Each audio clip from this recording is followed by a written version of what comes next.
صلی اللہ تعالی علیہ وسلم۔ دیکھیے، کل میں نے 2 حدیثیں بیان کی تھیں۔ پہلی حدیث یہ تھی کہ حضرت سعد بن وقاص رضی اللہ تعالی عنہ کے دل میں یہ خیال پیدا ہوا کہ میں فلاں غریب آدمی سے بہتر ہوں۔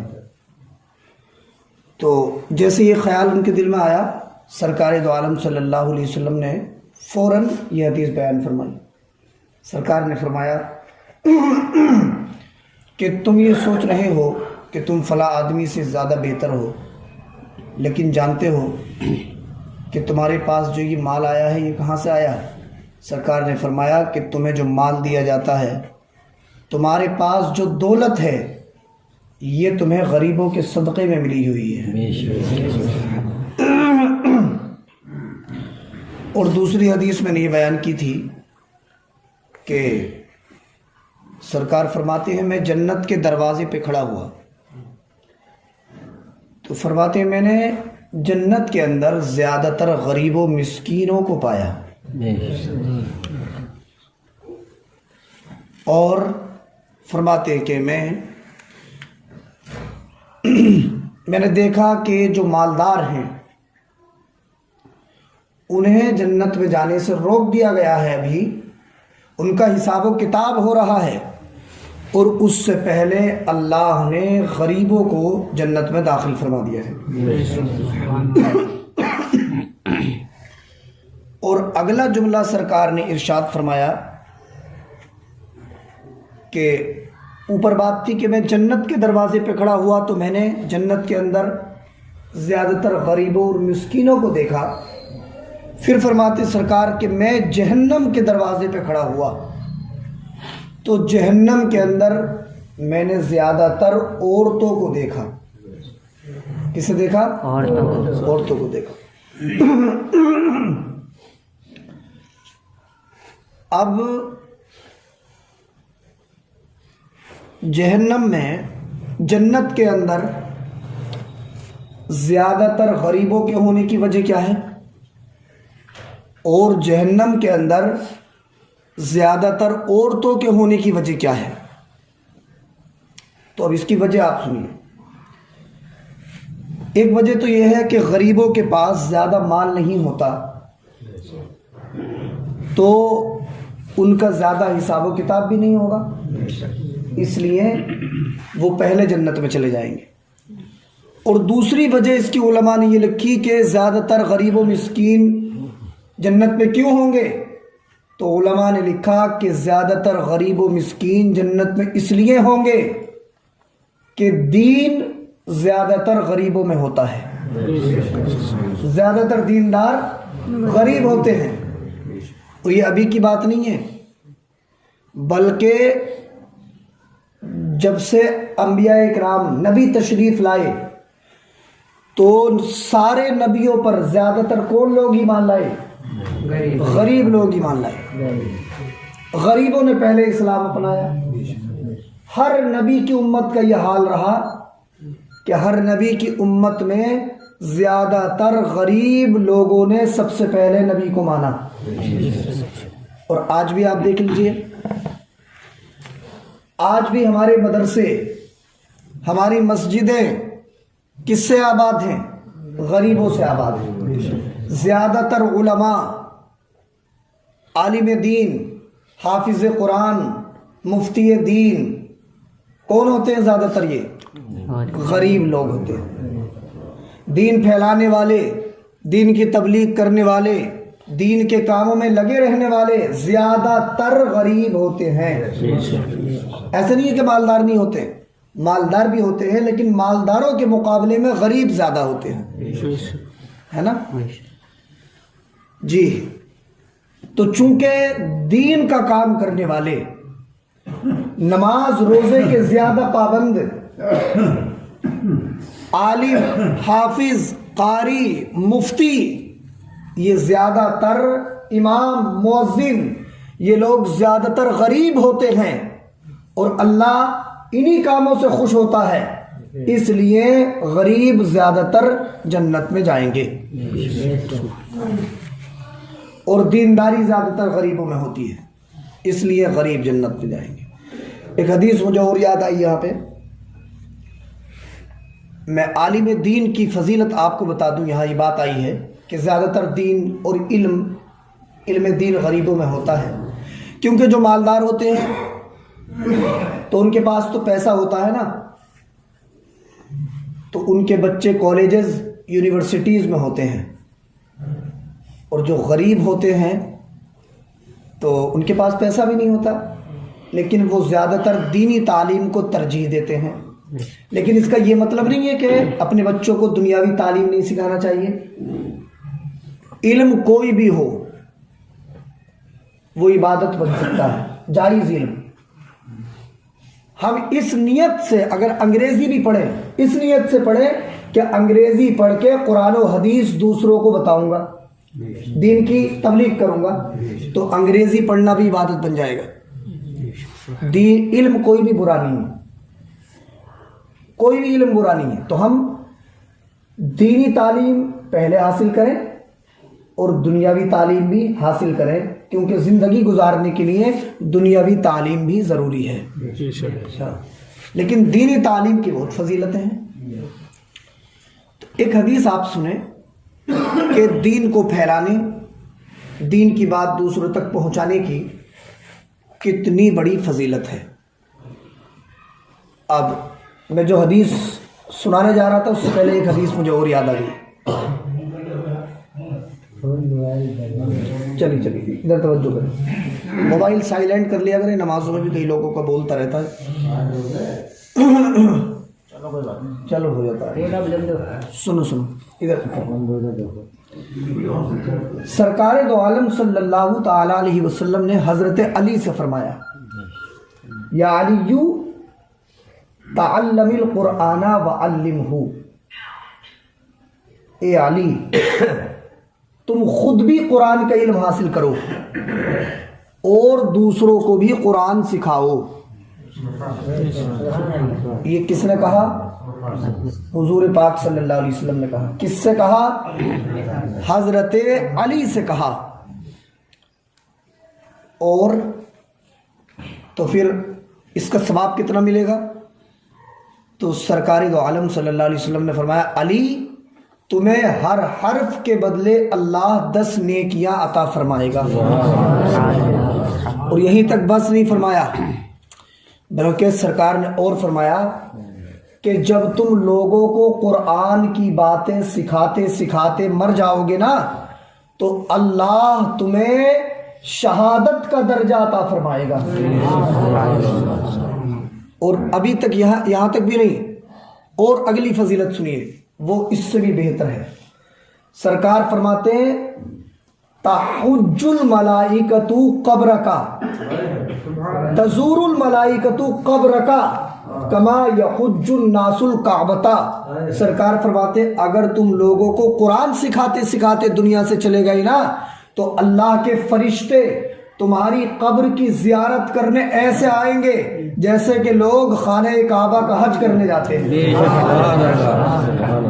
اتنی بڑی فضیلت ہے قرآن کی بات دوسرے کو سکھانے کی، ہے قرآن دوسروں کو سکھانے کی۔ اب وہ حدیث سنیے جو حدیث میں آپ سے کہہ رہا تھا کہ ایک حدیث میں آپ کو بتا رہا ہوں عالم دین کی کتنی بڑی فضیلت ہوتی ہے، اور دین کی باتیں دوسروں تک پہنچانے کی فضیلت کیا ہوتی ہے۔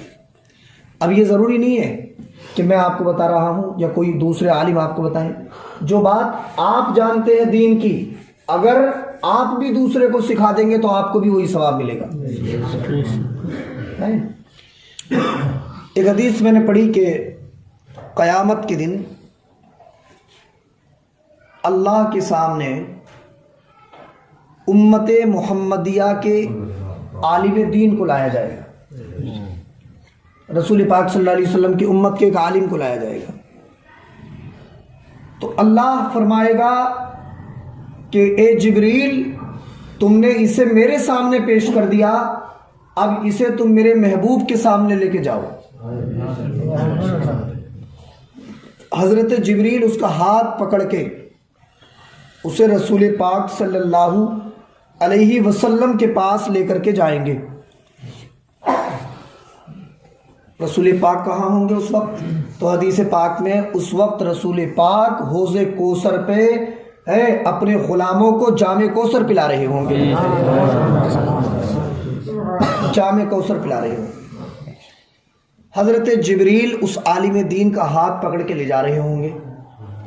جیسے ہی سرکار دو عالم صلی اللہ علیہ وسلم کی نظر اس عالم دین پہ پڑے گی نا تو سرکار بیٹھے ہوں گے، لیکن جب اس عالم دین پہ نظر پڑے گی تو اس کا رتبہ اور اس کی اہمیت بڑھانے کے لیے سرکار کھڑے ہو جائیں گے۔ آپ اس بات سے بس اندازہ لگا لیجئے کہ اللہ نے جس نبی کے لیے پوری کائنات کو بنایا ہے وہ نبی اس عالم دین کی عزت کو بڑھانے کے لیے کھڑے ہو جائیں گے، ہے نا؟ اور پھر سارے لوگوں کو، عام لوگوں کو سرکار جنتی برتنوں سے جام کوثر پلا رہے ہوں گے، لیکن جب اس عالم کی باری آئے گی تو سرکار اپنے ہاتھ میں جام کوثر لے کے اسے پلائیں گے۔ خوش قسمتی دیکھیے آپ۔ لیکن یہ میں عالم باعمل کی بات کر رہا ہوں، یہ اتنی فضیلتیں باعمل عالم دین کے لیے ہوں گی جو اپنی زندگی کو خدمت دین کے لیے وقف کر دیتا ہے۔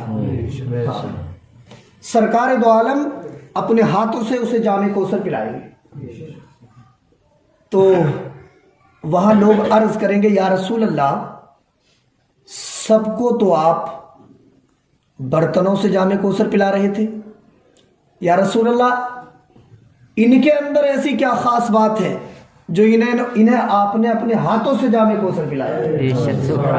تو مصطفیٰ کے الفاظ سنیے، سرکار ارشاد فرمائیں گے ان کے اندر خاص بات یہ ہے کہ جب دنیا والے دنیا کی دولت اکٹھی کرنے میں لگے تھے، اپنے گھر بار بنانے میں لگے ہوئے تھے، اس وقت میری امت کا یہ عالم دین میری امت کے لوگوں کو قرآن شریف کی باتیں سکھانے میں لگا ہوا تھا، میرے دین کی ترویج و اشاعت میں لگا ہوا تھا، اس کا دل دھڑکتا تھا، تو اس بارے میں دھڑکتا تھا کہ کس طریقے سے میں لوگوں کو دین کی بات بتا دوں، کیسے لوگوں کو غلط راستے سے ہٹا کے اللہ کے راستے پہ لے آؤں، اس لیے میں نے اسے اپنے ہاتھوں سے جام کوثر پلایا ہے۔ تو اگرچہ علماء غریب ہیں لیکن انہیں ان باتوں کو سوچ کے اپنی غربت کو پس پشت ڈال کے دین کی خدمت کرنا چاہیے۔ یہ دنیا تو چند روزہ ہے، یہ ختم ہو جائے گی، لیکن انشاءاللہ آخرت میں جو اس کا اجر اور جزا ملے گی وہ دنیاوی مال و متاع کے سامنے ہے، بہت زیادہ ہے، اور دنیاوی مال و متاع کی کوئی حیثیت اس کے سامنے نہیں ہے۔ تو میں یہ بتا رہا تھا آپ کو کہ سرکار نے فرمایا میں نے زیادہ تر جنت کے اندر غریبوں کو دیکھا اور جہنم میں زیادہ تر میں نے عورتوں کو دیکھا۔ تو جہنم میں زیادہ تر عورتوں کے ہونے کی وجہ کیا ہے؟ علماء نے لکھا کہ زیادہ تر عورتیں جہنم میں اس لیے ہوں گی کہ ایک بات تو یہ ہے کہ عورتیں مردوں کے مقابلے میں دنیا کی طرف زیادہ مائل ہوتی ہیں، ان کا دل دنیا سے زیادہ لگا ہوتا ہے، ایک وجہ۔ دوسری وجہ یہ ہے کہ عورتیں بے صبری بہت ہوتی ہیں، اور تیسری وجہ یہ ہے کہ یہ اپنے شوہروں کی نافرمان اور ناشکری بہت ہوتی ہے۔ ایک شوہر پوری زندگی ہر سال جو ہے 4-4 5-5 جوڑے کپڑے بناتا رہے، ہر طرح سے خاطر کرے ان کی، ایک سال ایسا آ جائے کہ وہ ان کی ایسی خاطر نہ کر سکے جیسی پہلے کرتا تھا، تو فوراً کہہ دیتی ہیں کہ میں نے تو کبھی جب سے میں اس گھر میں آئی ہوں میں نے کوئی سکھ دیکھا ہی نہیں ہے۔ فوراً جملہ یہ نکال دیتی ہے مجھ سے کہ ہم نے تو اپنی جب سے شادی ہوئی ہے، یہ جب سے اس گھر میں آئے ہمیں تو کبھی چین و سکون ملا ہی نہیں، اور ہمیشہ یہ کہتی رہتی ہے آپ چاہے 10 جوڑی کپڑے بنا دو، تو کہتی ہے یہ کہ کبھی تم نے کچھ کیا ہے ہمارے ساتھ؟ ہے نا, ایسے جملے. اور بڑی بڑی صبردار عورتیں بھی ہیں, ساری عورتیں ایسی نہیں ہوتی ہیں, بڑی بڑی صبردار اور شکر گزار عورتیں بھی ہیں, لیکن زیادہ تر ایسی ہیں جو ناشکری کرتی ہیں. اس بنیاد پہ زیادہ تر عورتیں جہنم میں جائیں گی. تو عورتوں کو بھی چاہیے اور ہم انہیں سمجھائیں کہ وہ اپنے شوہروں کی, جو ہماری بہنیں ہیں, ہماری بیٹیاں ہیں, ہم انہیں یہ تعلیم دیں کہ وہ اپنے شوہروں کی فرما بردار بنیں, اپنے شوہروں کی ناشکری نہ کریں, ہے نا. کیونکہ شوہر کی اتنی بڑی فضیلت ہے. اللہ کے رسول نے فرمایا کہ اگر اللہ کے علاوہ کسی اور کے لیے سجدہ کرنا جائز ہوتا تو میں عورت کو یہ حکم دے دیتا کہ وہ اپنے شوہر کو سجدہ کرے. بہت بڑی فضیلت ہے شوہر کی, مگر بہت ساری عورتیں سمجھتی نہیں ہیں اور وہ ناشکری کرتی رہتی ہے کہ تم نے جو ہے کبھی ہمارے ساتھ کچھ نہیں کیا, اور ہم نے تو جب سے آئے ہیں تو بے چینی دیکھی, پریشانیاں ہی اٹھائی ہیں, کبھی چین و سکون نصیب ہی نہیں ہوا. تو ایسی زیادہ تر عورتیں شوہروں کی نافرمانی کی وجہ سے جہنم میں چلی جائیں گی. اور اتنی نیک عورتیں بھی ہیں کہ بہت سے شوہر ان کی وجہ سے جنت میں بھی چلے جائیں گے. ایسا بھی نہیں ہے کہ ساری عورتیں بیکار ہیں, ہے نا. تو ہمیں اپنے گھر کا, ایک حدیث میں بس پڑھ رہا ہوں اور بات ختم کر رہا ہوں, ہمیں اپنے گھر کا ماحول, رسول پاک نے ہمیں گائیڈ کیا, ہماری رہنمائی کی کہ ہمیں گھر کا ماحول کیسے بنانا چاہیے. ہم خود بھی اپنی اصلاح کریں اور ہمارے ساتھ جو ایک عورت ہے, ہماری بیوی ہے, ہم رات و دن اس کوشش میں لگے رہیں کہ اگر وہ نمازی ہے تو کسی طرح سے, بے نمازی ہے تو کسی طرح سے وہ نمازی بن جائے. اگر اس کی کوئی غلط عادت ہے تو ہم اس کوشش میں لگے رہیں کہ اس کی یہ عادت, جو غلط عادت ہے, وہ غلط عادت صحیح عادت میں بدل جائے.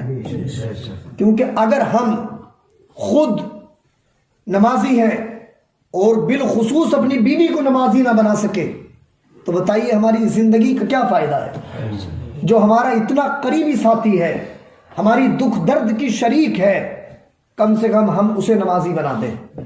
کیونکہ گھر کی عورت اگر نمازی ہوگی تو پھر انشاءاللہ اس کے پیٹ سے جو بچے پیدا ہوں گے وہ بھی نمازی پیدا ہوں گے.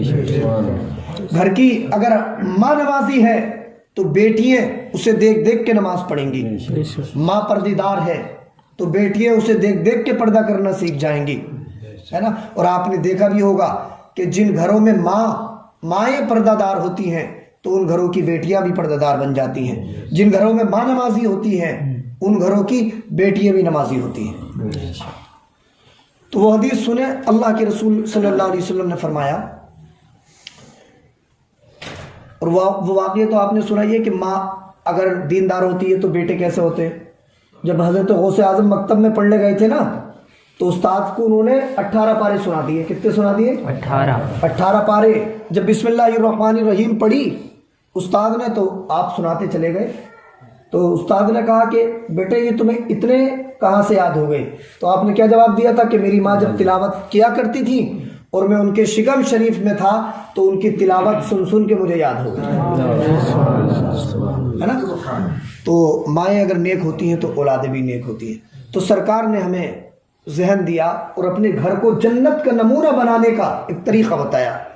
سرکار فرماتے ہیں کہ اللہ اس مرد پہ رحم فرماتا ہے جو فجر میں پہلے اٹھ جائے اور پھر اپنی بیوی کو نماز کے لیے اٹھائے. اور اس کی بیوی اگر غفلت کرے تو حدیث میں الفاظ ہیں کہ اس کے منہ پہ پانی کا چھینٹا مار کے اٹھائے, مطلب اس کی سستی دور کرنے کے لیے, غفلت دور کرنے کے لیے. اور اللہ کے نبی فرماتے ہیں کہ اللہ اس عورت پہ بھی رحم فرماتا ہے, اس عورت پہ بھی اپنی رحمت نازل فرماتا ہے جو عورت اپنے شوہر سے پہلے اٹھ جائے اور پھر اپنے شوہر کو فجر کی نماز پڑھنے کے لیے اٹھائے. اور شوہر اگر سستی کرے تو اس کے منہ پہ پانی کا چھینٹا مار کے اٹھائے. سرکار فرماتے اگر ایسے میاں بیوی زندگی گزاریں گے نا تو اللہ ان کے گھر میں اتنی رحمتیں اتارے گا, اتنی برکتیں اتارے گا کہ ان کا گھر جنت کا نمونہ بن جائے گا. دنیا ہی میں انہیں جنت کے مزے آنے لگیں گے. تو یہ طریقے سرکار نے ہمیں بتائے ہیں, ہم اس طریقے سے زندگی گزارے، اور ہم میں سے ہر آدمی یہ کوشش کرے کہ مجھے خود اپنی اصلاح کرنا ہے اور کم سے کم ایک آدمی کو مجھے نمازی بنانا ہے۔ اگر ہم نے یہ کام کر لیا تو ہو سکتا ہے قیامت کے دن ہمارے یہ عمل ہی ہماری بخشش و نجات کا ذریعہ بن جائے۔ اللہ مجھے آپ کو سب کو عمل کی توفیق عطا فرمائے۔ بسم اللہ۔